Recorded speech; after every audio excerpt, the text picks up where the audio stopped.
Hey, Forge fans, it is the match in review. I'm Anthony Urciuoli. This is the Forge Audio Network. Forge FC coming off a 1-1 tie at Tim Hortons Field in Hamilton against Atletico Ottawa. The effort was absolutely there.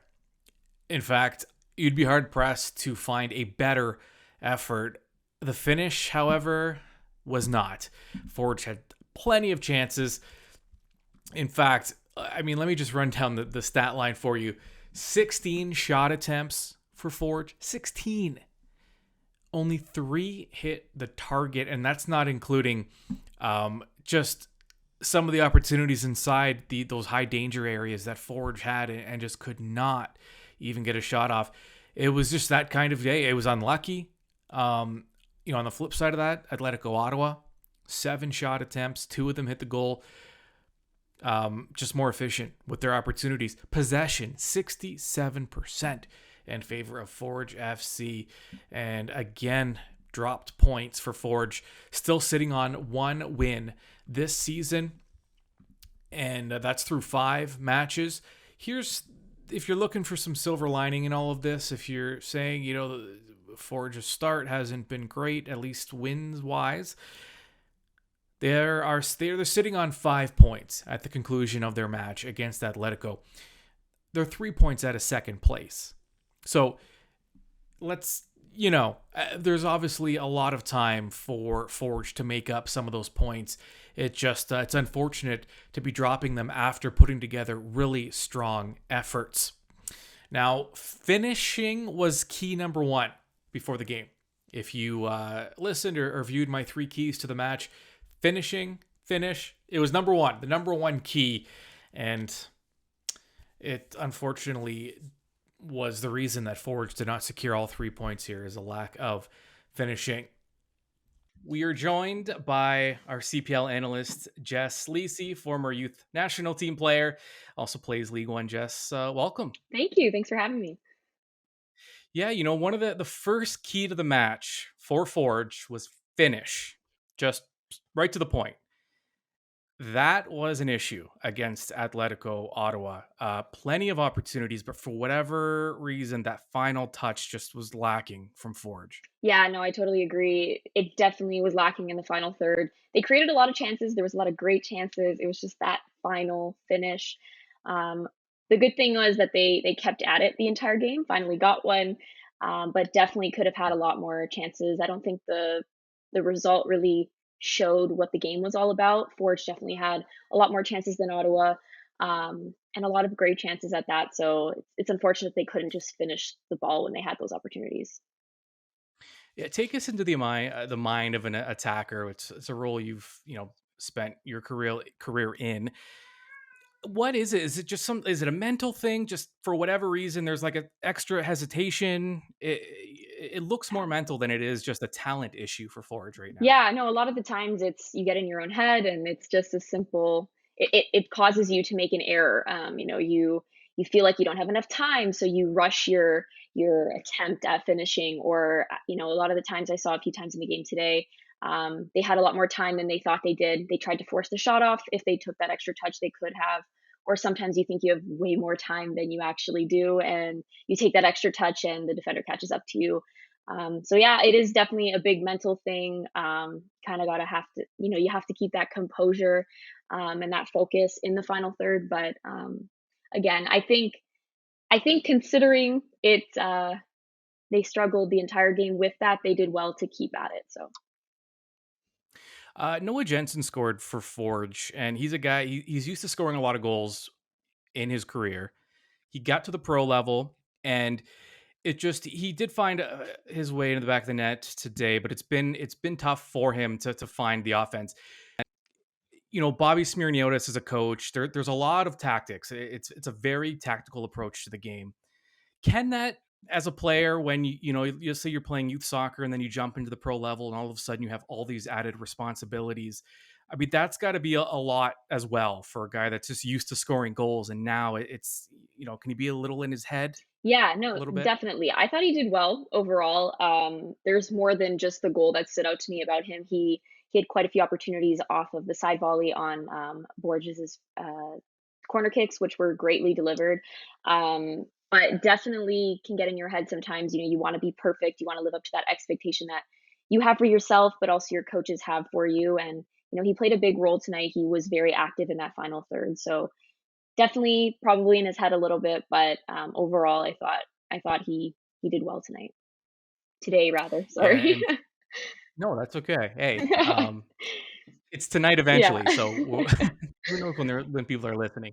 Um, Forge played this game with, their two center backs were not natural center backs, and for the most part, Atletico didn't give the center backs a lot to do. The ball was on the other side for most of it. But when you're a club, and if let's say even if you are an attacker, if you're playing midfield, and you know that your center backs, you have a lot of faith in them, but also it's not their natural position. Can it can that even play into your head a little bit? Like, I need to be a little extra responsible defensively because I don't want to leave my teammates hanging out to dry when they're not playing their natural position. Yes, definitely. It definitely can play a role in everyone else's head. But to be completely honest, if you're just watching the game for the first time, it didn't look like that. They looked very comfortable. Forge really looked composed on the ball. They had a lot of patience playing around the back to break down Ottawa's really compact defense. So you would never know that they weren't in their natural position. Overall, they did well. It was just the fatigue at the end that you started to see amongst that back four as Ottawa started to make those fresh subs up front. But overall, it looked like they had the most confidence in their center backs tonight. They definitely, I said it again today, um, they had a lot of confidence in them. Oh, They were good. just playing it around the back and, you know, taking their chances to go forward, but patiently. So, yeah. Yeah. Did you notice a difference when you were playing at home versus away from home? I mean, what does that do to you, just in your head? Is there more pressure almost to score because you're in front of your fans? Do you get almost motivated by the fans? How did you kind of handle playing a home versus away? Yeah, I think there's a fantastic amount of excitement when you play at home. Like you can't even describe it. You're so excited. You want to get that, and you have the home crowd hyping you up, and you really and you want to get a goal for them. At times, yeah, it can feel like a lot of pressure when you're away. You kind of go in as not necessarily the underdog at times, but you know, you don't have that hype behind you. So sometimes that gets into your head, but you also have that added motivation to be better and to kind of shut down the team in their home field. So definitely a bit of added pressure when you're at home, but there's also that extra motivation. So I don't think there's ever really a lack of advantage when you're playing at home. So yeah. Yeah. All right, Jess, Lisi, great talking to you today and tonight.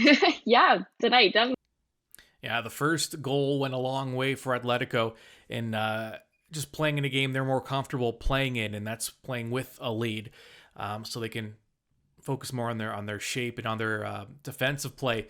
Um, that goal came in the 16th minute. Oliver Jacob Bissett scoring for Atletico, and that put Atletico on the front foot.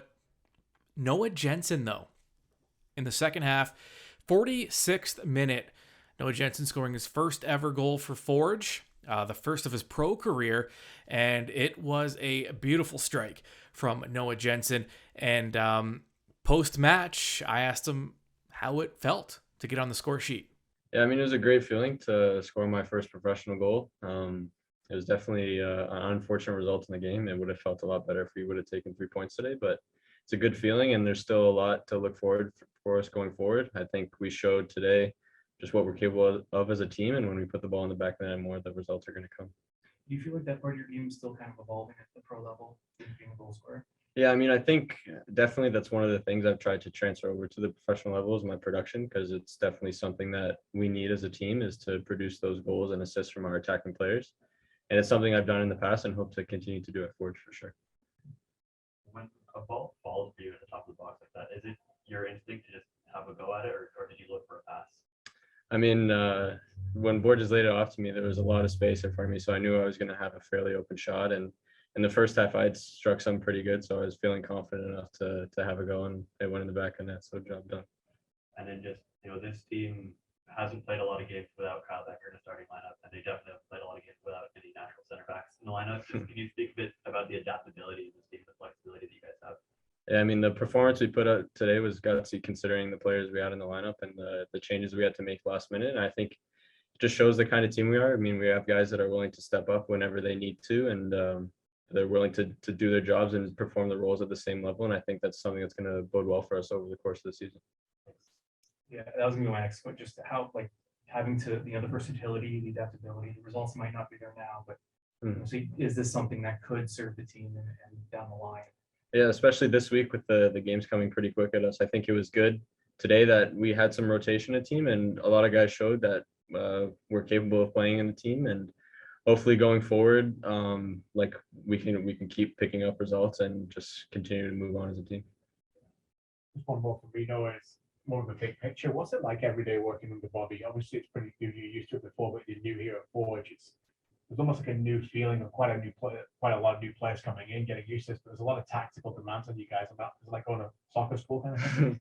Yeah, I will say the tactical demand is there and the physical demand is there as well. But I think it's one of those things that makes us better as a team. It's that every single day we have a question that is asked to us and a job that is demanded for us, and we come in every day and we perform. And I think that's one of the things that makes Forge a special club to be a part of, because every day you're pushing yourself to the limit, whether it's training, games, whatever. We'll now move over to the Zoom portion. And we'll start off with Brandon Q. Go ahead, Brandon. Thanks, Brandon. Hey, Noah, congratulations on the goal today. Just going back to that last question a little bit, I was wondering if you could just maybe walk us through what it's been like going from Oakland to playing at Forge. I know, obviously, being from Hamilton, you obviously had some time at Sigma and all that, but just wondering what that sort of development pathway has been like for you to go from playing, under the coach at Oakland to playing under Bobby.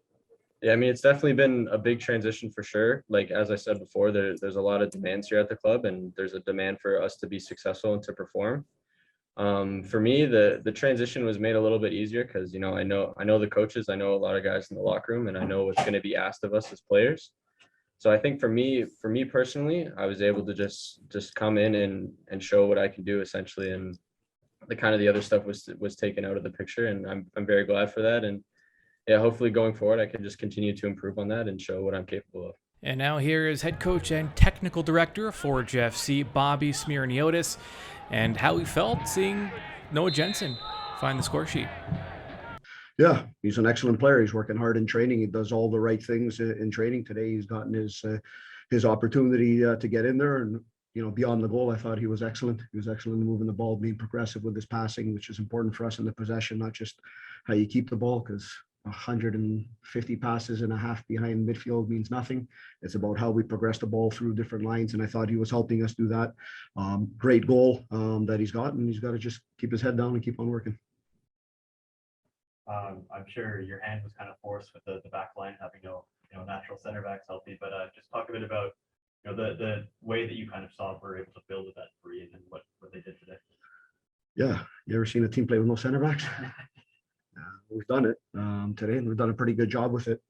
We have guys that are versatile. It makes your head spin a little bit as a coach, but there's always a solution in how you're going to do it and how you're going to get the best out of different players. Today it was Jensen, who's been excellent playing there as kind of that pivot there, and Ashton and Abu. And I thought they were excellent. They're excellent in allowing us to progress the ball a little bit quicker off the field and playing against a low block. Something that now we've done the last couple of games going back to Wednesday. So it's something we thought that Ottawa would do, and they obviously did, and them getting the goal earlier allowed them to sit a little bit further. But the guys were very good on the ball. How they were defensively, I think it was okay, but they didn't have much to do. So maybe on another day it's a little bit different. But yeah, we're always going to find the solution. We're never going to complain when somebody's missing or so on. We have to find the solution and keep on moving. And it's a bit of a different shape up front as well. Can you speak a bit to how Lubins and Tarrant kind of play off each other and what you want to see there? Yeah, we have different things that we'll look at. So it's something we worked a lot on in preseason this year and working out of different setups and basically how we occupy the zones that we want to be in with different players against different opponents. Sometimes it's also forced upon you by who you have available. But again, we thought this was a good one. Seeing Lubins and Tarrant playing together, I thought they were very good in their movement. We've had a lot of chances around the goal, and it hasn't gone in for them. Bobby, I know we spoke many times now about Jensen and how strong he can be, and what basically ask him whatever you do. But again, does he go up another level in your mind today, like that tactical leader?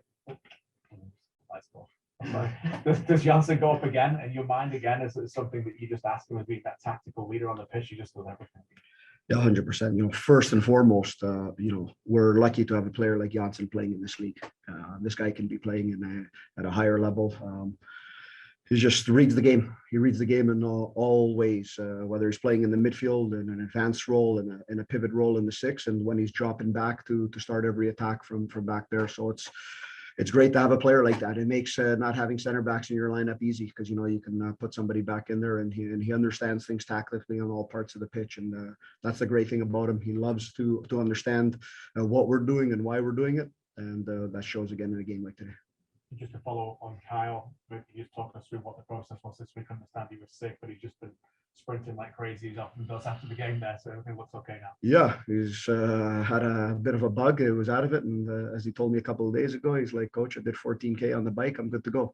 I don't know what it is with this guy, but he's got that special ability in with him. You know, he's a player that obviously wasn't in the lineup today, but I thought we did well without him. But we also do very well when he's in the lineup. All right, so your final again from Tim Hortons Field in Hamilton, 1-1, Forge FC Atletico playing to a draw. The road ahead for Forge is an interesting one. Their next match is Friday, 6 p.m. Eastern. They are in Halifax to take on the Wanderers. Then they will stay on the road and head to Montreal, where they will play CF Montreal for Major League Soccer in the quarterfinal of the Canadian Championship. That's a 7 o'clock match on Wednesday, May 25th. Then Forge travels to Edmonton on the 31st. So there are going to be 3 matches in a span of 11 days for Forge, all on the road. It'll be a busy one. Then the match after that will be at home. This is the next time Forge plays at home. In the next few weeks, it'll be on June 4th, and it'll be against Toronto FC in the 2020 Canadian Championship match that was postponed. So that's the next time Forge is at home. Next time Forge is in action is Friday at 6 o'clock against Halifax. That's your match in review. Keep it locked onto the Forge Audio Network. Plenty coming up. We'll talk to you soon. We are the Forge, the mighty, mighty Forge.